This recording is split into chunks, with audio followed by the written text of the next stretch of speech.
Hello everyone, welcome to my channel. Today I'm going to be talking about the new Fortnite update. From Lego Fortnite expeditions to new items to Academy Tech Labs and much more. I'll also be giving a quick summary of what happened before the update, small tips and tricks for bosses and for overall the game, and what I think will be a common thing you'll see people playing: Blitz Royale. Let's get right into it. Okay, so I'm going to be telling you a number of facts about the new update, approximately 10, and facts about the previous season. I mean, like this season, but before the update, and all the nerfs and boosts that have happened, including some major ones such as the bass boost. Rip the good bass boosts. Let's get right into it. Number 1, no one actually needs to crowd up at Supernova Academy anymore. I think you've all experienced when you see at least 3 people at Supernova Academy, 3 players and like 5 bots or something. When you see all that, you might get nauseous. Now Supernova Academy might still be slightly dangerous, but it'll be fairground now. So it'll be like your Utopia City / Demon Domain. It'll be where some people still will be landing, but not that much. I'm talking about the all new thing, Tech Labs. Everyone loves them, and to be honest, Supernova Academy is a better place with them. Now you can get almost exclusive, a whole Supernova Academy. Please, Epic, don't tell people to go for Supernova Academy or don't go. Because honestly, players might like how it's more or less deserted ever since Tech Labs came into the game. I, for one, love the fact that you can go into a Tech Lab, get all the content you would usually get at a Supernova Academy cache area, because usually there's huge bundles of it. But to be honest, now there's no need for that. 2, the new items are the Mist Form, Surf Cube, and Ascended Mist. First, I'll be talking about the Storm Beast pom-poms. It does a small animation. If you want to know the lyrics of it, it is STROM Beast Storm Beast. That's what the sound lyrics is singing as you turn into Storm Beast. Of course, a bit more energetically. It's very catchy to some people. Like if the lyrics was slightly different, I think that could be a new Epic's track. They might sell that in the Battle Pass bonus rewards. They still have to be uncovered. So these Storm Beast pom-poms have 2 features, not new features. 1, you can do a slash attack, which does from 20 damage to 32 damage. You can do a leap and then go into the ground with a devastating slam attack, which wrecks your opponent a lot. I mean, like, your opponent might be shivering in fear if they see this.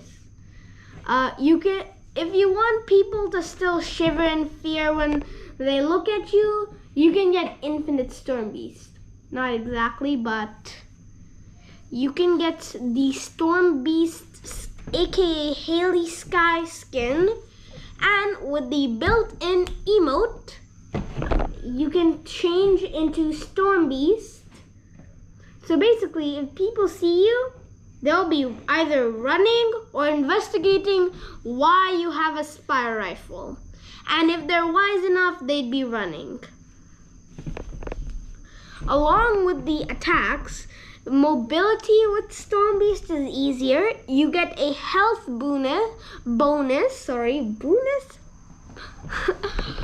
You get a health bonus as Storm Beast. Although as your health decreases, so does Storm Beasts. A very good thing is that they didn't make a full-blown Doctor Doom of this, because literally, if you've ever experienced the Star Destroyer or being Doctor Doom in the previous seasons / chapters, you'd know how forms work. What they do is that basically it shows a small picture of something, and that picture may make it seem very okay-ish, but in reality they're way too overpowered. The mystical bomb of Doctor Doom, for example, the cannons of the Star Destroyer, and now Storm Beast stuff. Honestly, people might love the Storm Beast more than they would the previous ones, because Doctor Doom might be a close second for players. 3, Surf Cube. That's it, Surf Cube.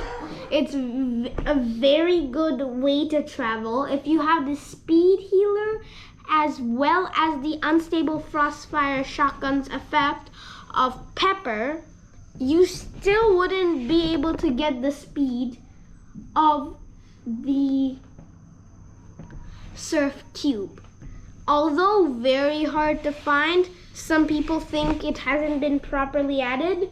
They would be correct, because they're giving a sort of early access sort of thing. Later on, they will make it better. The Surf Cube is a very good medium for speed. As I was saying, the pepper and slap effects combined do not match the power of the Surf Cube. The only thing is, with the speed healer boon as well as the unstable Frostfire shotgun, with the shotgun you get tons of ammo, so it's nearly unlimited.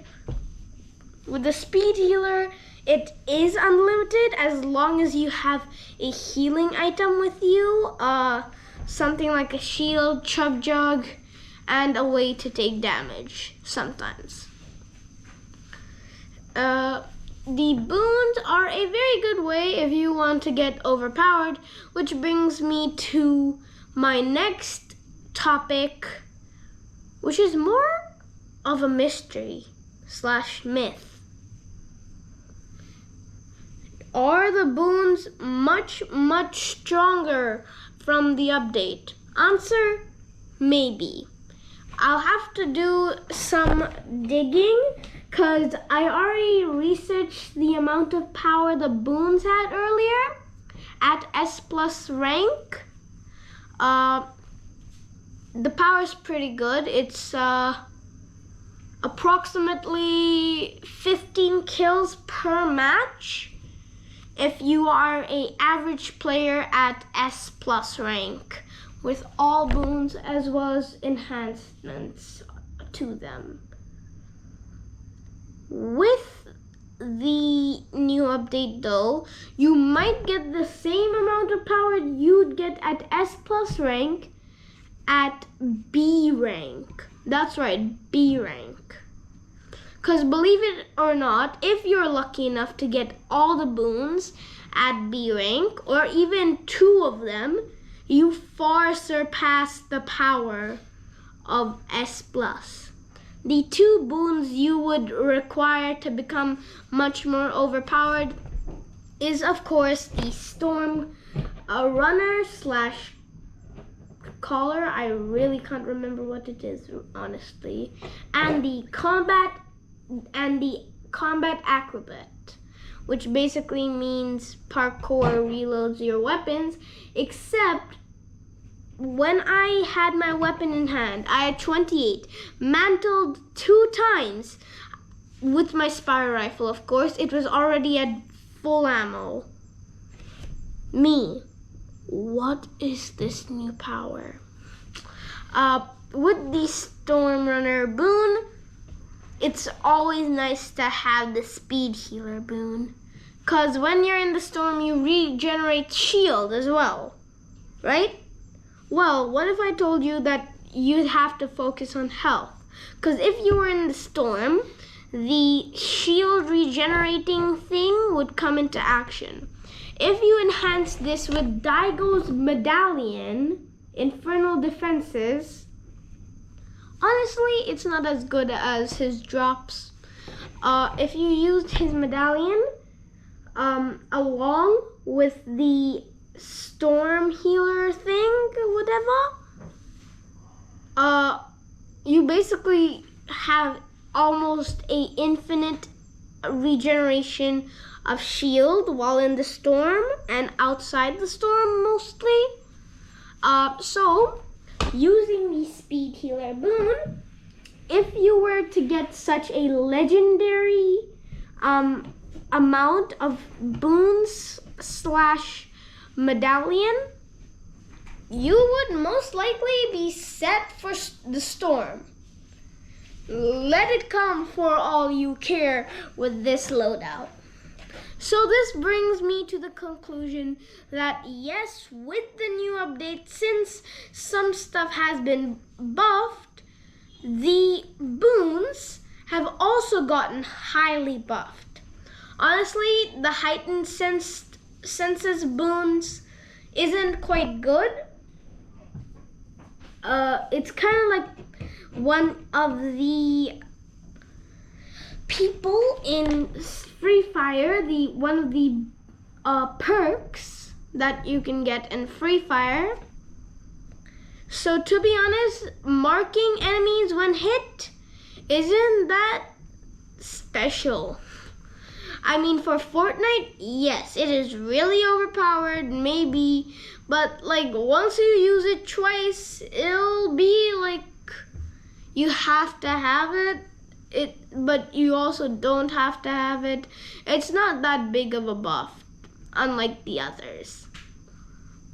Moving on to what appears to be my favorite. Unfortunately, although we are only at number 7, I said that it would be approximately 10. What appears to be my favorite of this season? The Ascended Mist Stuff. The Mist Form and the Mist Gauntlets. Both very much buffed into a item slot. Actually, 2 item slots. But it's basically like carrying both of them when they're highly, highly buffed. 1, when you get your average Mist Gauntlets, they only have 180 rounds approximately, but now it has anywhere from 225 rounds to 270 rounds of Raven. As for the Mist Form, when you usually get it, it says times 10, which means you can use it 10 times. But with the Ascended Mist form, Ascended Mist, it's basically times 3, tripled. That's right, 30 times you can use it. More importantly, after you use it 30 times, it'll start regenerating like the normal one. So basically, you have an infinite stock of this. The only downside is that you have to have a mist gauntlet in hand, because when you use it and carry it over to the ascended mist, if it has anywhere from 25 to 270, all the mist gauntlet ammo from your original one. So that means 180 plus 225 to 270 equals 300 or 405 or something, more or less. So that means you can make the Ascended Mist really overpowered if you use it in a very special way. Now, the nutshell. This is the second part of the video, guys. You can take a small break and get ready, because this part is not that great, but it's still pretty good, to be honest. Number 1. This stuff is always still in the game, so you'd always want to have the Mist Gauntlet / Ascended Mist on your hands when challenging Daigo. That's right, Daigo. You know, the boss. You'd be like, what? With either the Surgefire SMG, Sentinel Pump Shotgun, or Spire Rifle, along with the Mist Gauntlets / Ascended Mist. And if you want heals, if you're not confident, you can use the Mist Gauntlets to attack all 4, or if you're extremely inaccurate, 3 of the shields of Daigo. You can take the other one out with your weapons. Using Deadeye is recommended if you don't trust me. I'm pretty sure if you use Deadeye, Spire Rifle, Ascended Mist, and heals, you're basically set for Daigo any day. And even if you don't want to get all those stuff, if you find it too tedious, just take heals and the Mist Gauntlets, as long as it's fine by you. Or you can even forget about the heals and just take the Spire Gauntlet, the Spire Rifle, and Mist Gauntlets, if you're just that good. Because honestly, with this trick, Daigo will be kneeling at your feet literally every few seconds. So within the first storm, you'd have the Daigo medallion. I know, crazy. Fortnite, please don't nerf this, because then people will just underrate this weapon. It's a great weapon, great idea. Love it. Please make stuff like this in the future, please.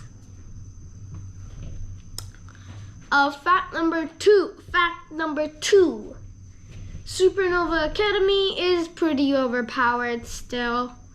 Even if you don't want to use the new Academy Tech Labs, Supernova Academy is still there. And before the update, it was all that was there. Literally, the best way to get crypto treats, bass boost, mist gauntlets, kill switch revolvers, all the new weapons, all the boons, caches, etc. Everything that you could imagine in one spot. It was the easiest way ever. I recommend you still use it, although tech labs are there. There are multiple scattered around the island, so you can just choose to go to one of those, or even just go to the Supernova Academy still, because honestly it's still slightly populated, but it's still there. Fact number 3. Why people don't use this. The bass boost got nerfed. This is way before the update, but after the update it's got slightly powerful, I think due to the impact of expeditions happening. They had to buff the bass boost as well as the plasma pistol's secondary attack. More on this later. So the bass boosts didn't become the gloves that are just there for show. They became slightly, ever so slightly worse original bass boosts. That's right, the bass jump now has tons of height. The bass wave jump, yeah, that's a thing, because apparently if you jump then bass wave, you go to a higher height than bass jumping and you do damage, unlike bass jumping. So bass wave jumps, everything about the bass boost has now gotten stronger. Number 4, this I think is the biggest thing people have to watch out for when challenging core. Almost never do it. So that's practically it. Number 4. Like, why not? I am still very confused on that matter. Moving on. The bass boost just completely annihilates my brain sometimes, because it has such a complicated form. Moving on to number 5.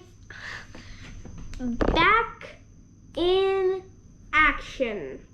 Fury Assault Rifle, Surgefire SMG, Veiled Precision SMG, and many more weapons. Back in action. For stronger dealings, maybe? After the update, they got slightly nerfed and all the weapons got slightly boosted, including boons and medallions. Before the update, however, anything could be your loadout and you would still probably win.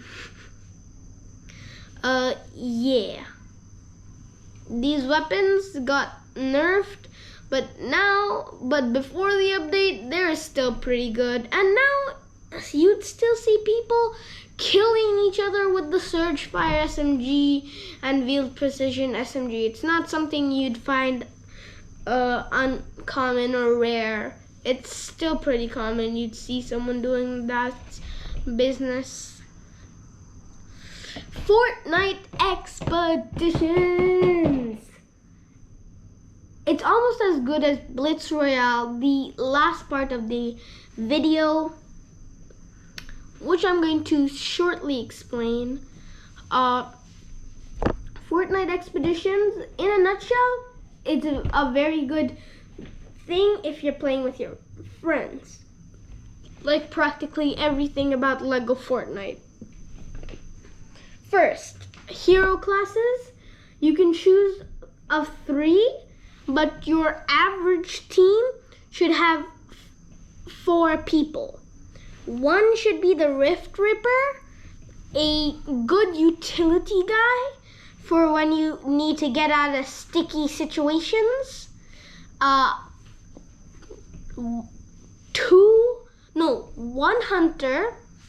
You need someone to do most of the heavy attacking stuff.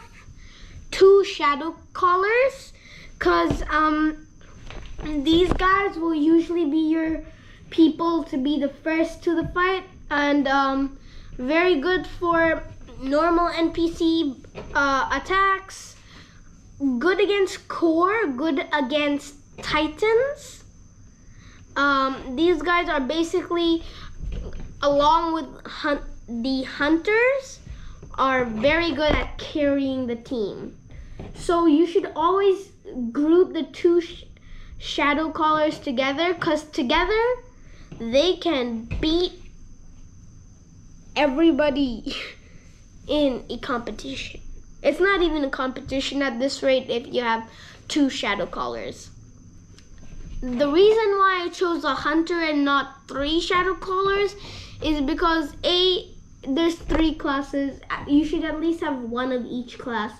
And B, hunters are really good if you want to do stuff like traps, like the trap dodge, and for overall big damage. So the shadow callers are good for the bosses against these smaller foes, they sort of lag because these guys group up and start annihilating you. The ones with the plasma pistols are crazy, but the crossbow ones, they annihilate you completely unless you have a hunter. The good thing about hunters is that they at least help you out with all types of foes. They're kind of like a balance. With Rift Ripper, there's not much to do. If you went on a solo mission with a Rift Ripper, if you made it out alive, you're probably almost as good as me at Fortnite expeditions. The weapons. Plasma pistols are basically bass boost and the killshot revolvers combined. The killshot revolver part, because it's double-handed, shoots pretty fast, but after 12 rounds it overheats just like the killshot revolvers. Unlike the killshot revolvers, however, it does not pause time. Quite the contrary, it speeds up time, but only for yourself, just like the hang time. So it kinda is the reverse of the killshot revolvers. They speed up time, because if you aim with it, just like how you'd hang time in normal Battle Royale, your shots, it speeds up. And this allows for slightly more accuracy, but it's good for overall groups of foes. Dual daggers. Eventually you might give this away, but thanks to the hunter and Shadowcaller, there's a small chance of that happening. It's kind of like, it's basically what its name suggests. Dual daggers does a very good amount of damage for, for daggers. It has a dash attack which you can charge up for 4 seconds and unleash with a devastating blow. And the more you charge it up, the further you launch yourself, or if you aren't that far, at least you do tons of damage. The War Hammer. You can do a hand/ham stand with it, which is basically you're doing a handstand with the hammer, then you do a flip and just use all your weight combined with the weight of the hammer and smash your opponents. The main attack, slightly faster, but still very slow, is basically just a swiping blow attack, which does tons of damage. So it packs a punch, but a very slow one. Also, your hammer kind of gets launched out in the secondary attack. So it's kind of hard to, aim properly with this. Along with the plasma pistol's killshot ability, by the way, you can bass boost with it, but only if you're in midair. So you can only bass wave jump or bass wave change direction jump.